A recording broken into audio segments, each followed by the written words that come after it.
Assalamualaikum warahmatullahi wabarakatuh. Sebelumnya, kami dari kelompok 3 ingin menyampaikan suatu materi mengenai peran Pancasila sebagai paradigma kehidupan berbangsa dan bernegara. Lanjut.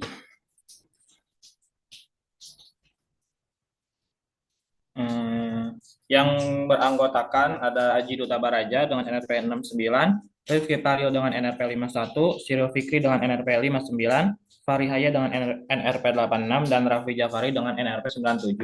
Lanjut.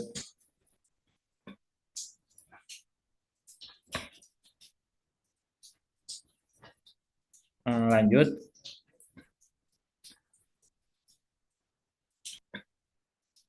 Nah, kenapa sih kita memilih judul ini di artikel kami? Karena yang pertama, Pancasila bagi bangsa Indonesia ialah suatu dasar negara atau pandangan hidup bangsa dalam pelaksanaan ketatanegaraan Indonesia. Sebab Indonesia ini hidup di dalam berbagai keberagaman, baik itu dari suku, ras, agama, budaya, dan lain-lain. Lalu ada paradigma. Paradigma ialah suatu model yang sistematis atau kohorensif yang merujuk pada pola atau cara berpikir yang membentuk budaya, teknologi, atau praktik sosial dalam masyarakat. Jadi, peranan Pancasila sebagai paradigma bagi kehidupan berbangsa dan bernegara ialah Pancasila yang jadi suatu sistem pola acuan atau kerangka berpikir yang bisa dijadikan petunjuk arah atau tujuan dalam kehidupan sehari-hari. Untuk terciptanya paradigma dalam berbangsa dan bernegara, Indonesia harus mempunyai masyarakat yang memiliki konsep kehidupan madani. Konsep kehidupan madani itu ialah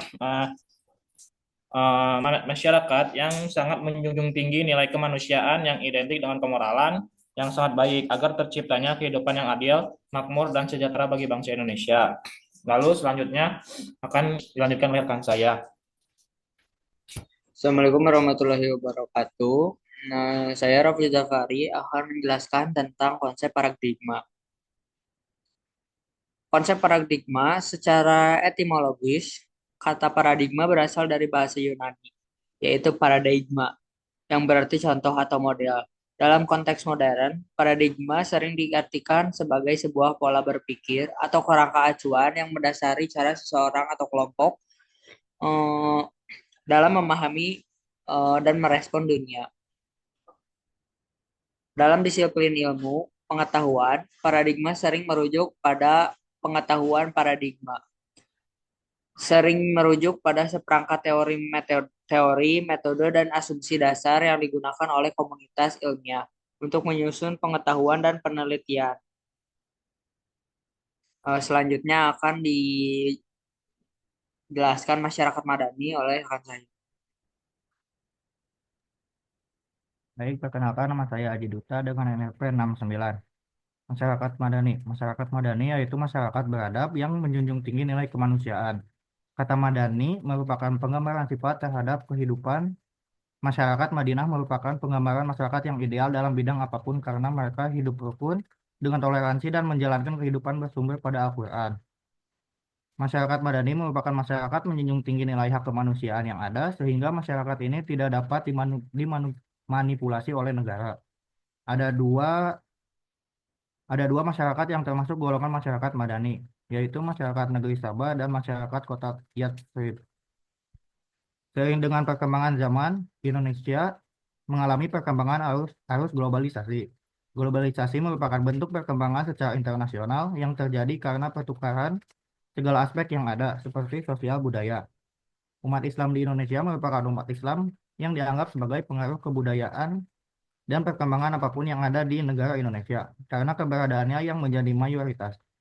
Nenek moyang bangsa Indonesia adalah para pejuang yang agamis dan menjunjung tinggi nilai moral.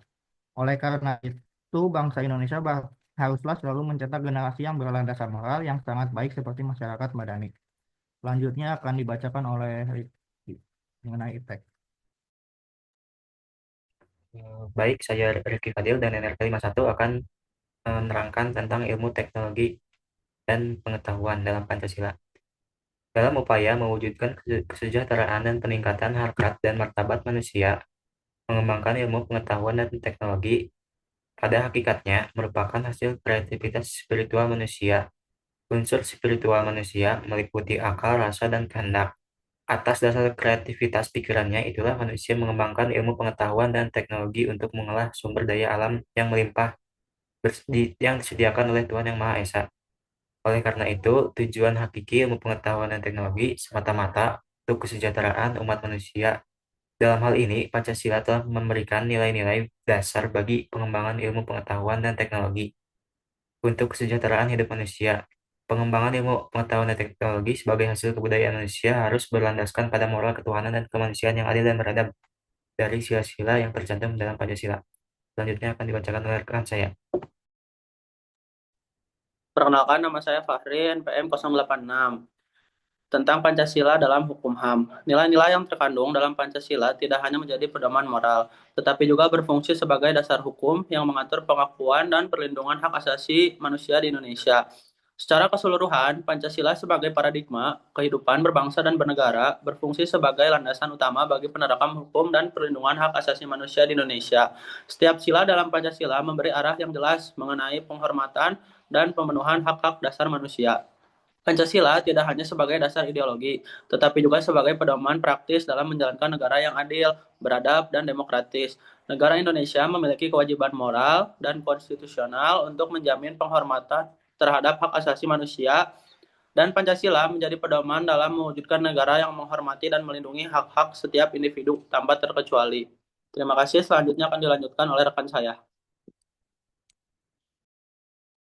Oke, naik kesimpulan.